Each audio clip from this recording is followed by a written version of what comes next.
உங்கள் வீடு தேடி வரும் அரசு உங்களுடன் ஸ்டாலின். இன்றைக்கு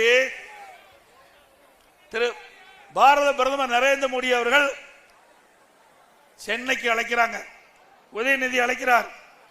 கேலோ இந்திய விளையாட்டு அந்த நிகழ்ச்சியில் பங்கு பெறும் அழைத்தது உதயநிதி ஸ்டாலின் அவர்கள். அதே போல செஸ் ஒலிம்பிக் போட்டி, செஸ் ஒலிம்பியாட் போட்டி அதுல கலந்துக்கிட்டு ஸ்டாலின் அழைச்சு கலந்துக்கிட்டார். இன்றைக்கு பல திட்டங்களுக்கு கலைவாணர்கள் அடிக்கல் நாட்டின அந்த திட்டத்தை அடிக்கல் நாட்டுவதற்கு பாரத பிரதமர் அழைச்சார். இவரெல்லாம் பிரதமருக்கு வரவேற்பு கொடுக்கிறாங்க, ரோட் ஷோ நடத்துறாங்க, அவர்களை விழாவுக்கு அழைத்து பாராட்டுறாங்க. நாம கூட்டணி சேர்ந்தா இவ்வளவு பொறுமை, எதிர்ப்பு, பயம்.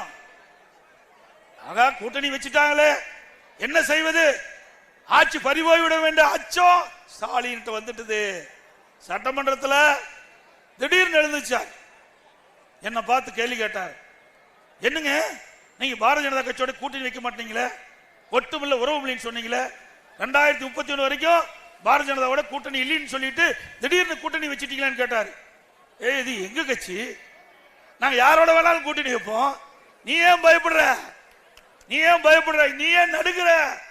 ஒரு முதலமைச்சர், திமுக தலைவர் ஒரு எதிர்க்கட்சி தலைவரை பார்த்து கேட்கிற கேள்வியா? உங்கள் வீடு தேடி வரும் அரசு உங்களுடன் ஸ்டாலின்.